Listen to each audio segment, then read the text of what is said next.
Welcome back. We are going to do another tutorial in Inkscape. Today we're going to learn an offset with text. With this offset in text, we can bring it into Design Space or Silhouette Studio. In this tutorial, I will show you how to bring it into Design Space. We're going to use one of my popular fonts that I own, Sabrina Schleicher, hopefully I'm saying that right. Farmhouse Lemonade is available at Font Bundles, currently $12. I know earlier today she had it on sale, but one of my favorite fonts to work with in my designs. So if you want to check it out, I'll put the link in the video down below. And we're going to go back to Inkscape and we're going to grab that font. She always labels it with SS for her name and Farmhouse Lemonade. Alright, we're going to click on the A for Create and Edit Text Objects, and we are going to create something to type. I am going to type out my name, Laura. Alright, I have the Select tool. I have Laura. Another thing I want to do is I want to make sure that this here is locked, so that when I make it bigger, it gets bigger proportionally instead of being off. Alright, another thing I want to do is I want to zoom in. So I'm going to use my shortcut, which is Shift plus plus. That's zooming in twice. I think I could go Shift plus. Another option you have is down in the right hand corner.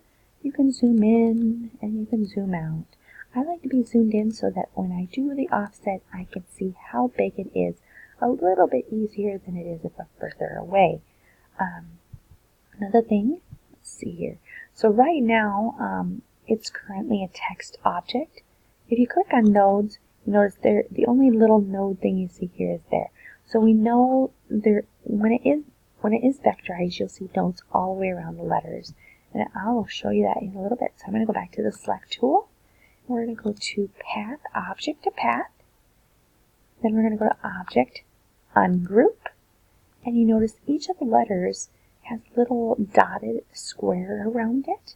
And that means that it is currently vectorized. And I will show you the nodes too. But as you can tell, the A and the U is connected. And that's because it is connected. So it determines or recognizes it as one object instead of two. What we're going to do is we're going to unionize it because I want to weld it. Like it's in Design Space, that's what we call it, weld it. In Inkscape, we call it union. So in order to union that, we're going to go to Path, Union. Now it is one object, which makes obviously it way easier to do your link offset. And we're going to just make sure that it's vectorized. And to see that, click on the nodes. And you can see it all has nodes in it. You don't have to check that. Since I already knew it was vectorized, I was fine. But I'm just showing you that that's one way to determine that you did what you needed to do. Alright, so we're going to go back to the Select tool. It's vectorized. Now we're going to create our linked offset. So we're going to click on Path, Linked Offset. And when you click on Linked Offset, it's going to create this little diamond figure. Let's zoom in just a little bit more so you can see that little diamond.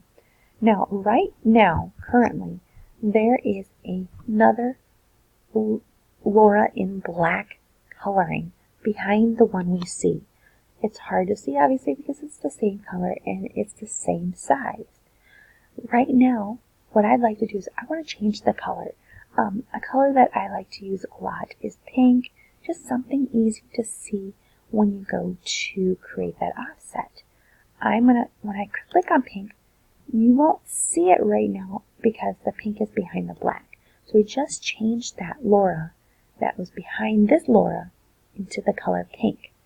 Now, we're going to make this bigger so we can see that offset. We're going to use a couple keys on our keyboard and our mouse. What you're going to do is you're going to click on Alt and Shift. And what that enables it to do is to create a nice, even offset around your lettering. And then you're going to come over here and you're going to click on this, which is a left click with your mouse. And you're going to bring it on out. Don't let go until you're done. Now, I think I want to leave it so it's small enough so that there's obviously gaps in the A and the A's and the R. So now I'm going to let go of those keys on the keyboard and my mouse. And right now, one more step we need to do is we need to make that pink layer is not vectorized yet. It's just a pink layer. And so in order to vectorize that, we're going to go to Path, Object to Path. And I always like to do a couple extra steps. I probably don't need to, but I always go Ungroup, and I go Union. Obviously, it's going to be Union layer anyway, but as you can see, the nodes are there. Another thing you may want to do, I know there's no issues with it right now, but I like to bring this off, the black lettering, and look here just to make sure there's no nodes in the inside of my lettering. Sometimes when you're working with different fonts, or depending on how the offset is, sometimes there's some extra nodes there that you need to get rid of. If you don't get rid of it, it's going to create an extra cut in your file, which obviously if you're using it on a cutting machine, you don't want those extra cuts in there. So right now we're just trying to prevent it from being where you have to come back and fix stuff. So right now we got one layering in pink and one layering in black. And an easy thing to do to get these to, now you notice right now my lettering is kind of magnetizing to the edge, and you notice it says cusp node to cusp, and I don't want that to do that. So this right here up top right, enable snapping, I'm going to shut that off. I don't like that feature. I've never found a use for it, and I'm sure there's probably something that would be useful to use. But right now, it looks like it's centered, but I always like to double check, so I highlight everything. And over to the right, I'm going to use the Align and Distribute section here. If it's not here for you, you can go up top here to this bar graph looking figure. You can go Align and Distribute Objects, or you can go to Object up here and Align and Distribute and click there. Obviously, if it's here, this is the easiest way to do it. And if you already have it, awesome. I use it all the time. It's one of my favorite things to use. So what I'm going to do is I'm going to center it vertically on the vertical axis, and I'm going to center it horizontally. And it looks like I had it pretty much there, moved just a little bit. Now what I'm going to do is I'm going to group the colors together. I like that because when you bring it into Design Space, it's going to come together looking just like this. If you don't group it, it may scatter them or maybe size them differently. I've had issues with that before. I just like to have it nice and clean and come over the way it's looking here.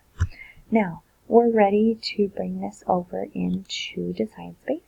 Another thing, just to let you know here, is you notice this box around Laura. If you have Laura on the outside of the box and save it, it's not going to come over to Design Space for you correctly. You want to make sure when saving your file that it is saved with inside the box. That is your safety zone or whatever. Alright, so we're going to go to File, we're going to go Save As, and we're going to go to the desktop. Notice I already had a Laura saved. I'm just going to click on that and overwrite it. So what I'm going to do is I'm going to click on, they do have an Inkscape Svg. I do not use that because some reason it does create some errors in some programs. So I just go to plain Svg, and then I say save. Obviously, since I'm overwriting it, yes, I want to replace it. Okay, so now we're ready to bring it into Design Space, and we're going to go to Upload, and I am going to delete this. I had done it earlier, but we will bring it in here again. So we're going to go Upload Image. We're going to go Browse. We're going to find it on our desktop. Obviously, we saved it as Laura. It's going to look like an Internet Explorer or a Chrome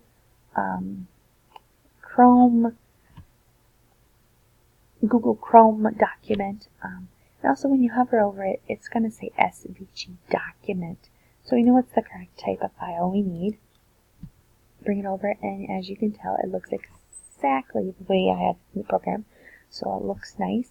If there's ever any errors here, then you'd want to go back into Inkscape and fix get it vectorized. Sometimes you miss a letter if you don't have them unionized or whatever. But anyways, we know this is ready to go. So we're going to bring it in, we're going to say save, and we're going to click on it and insert the image. And as you can see, it's here. Sometimes when you bring up into Cricut Design Space, your padlock will be unlocked. I always make sure it's locked, and I want to make it bigger. I would say to cut an image on Design Space, we know the biggest width is 11.5 if we want to keep it this way on the mat. As you can tell over here, our group is kind of grayed out because we have it grouped. If we want to ungroup it, we can click on ungroup, and there you go. You can make this a different color if you'd like. Make that, let's say we want it blue, and let's say this we want to just leave it as black, or we could change it into white. I like the black actually, so I undid that with Control Z. Otherwise you have the undo there. Now when you go to cut it, click make, and you're going to have two different color mats, one for your black and one for your blue. And there you have it. Pretty easy. I was going to say, another thing that, some people may want to do is if you wanted to slice this out and just have an outline with the, let's say the black, cut inside there. This is going to be added at more than I planned on putting on here, but what we want to do is we're going to line this horizontally, and we're going to line it vertically. And we're going, since we have both of them highlighted, we can go down here and we can click on slice. And now we're going to have some that we want to get rid of. So let's see here. Actually, depending on what you want, we're going to, oops, I'm just going to hide the ones we don't want. And you notice I sliced that, and now I just have an outline. That could be another thing that you do with your lettering. It's pretty cool. Lots of neat little things you can do within Design Space.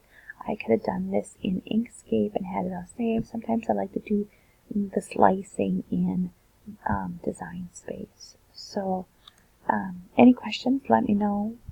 I know I kind of showed you a lot of different things to do in Design Space once we brought it in. And I can also create more videos on how to do the slicing within Inkscape. But thank you again for watching my video. If you haven't done it already, click on the subscribe button, and I'm hoping I can create some more videos. If you have any particular videos that you'd like to have created to know how to do something, please put them in the comments. I'm taking all kinds of ideas right now, since this is only my second video. I do digital work, cut files and fonts for digital crafters, and I will put the link in the video down below. You can check it out. Thank you very much, and hope to see you again.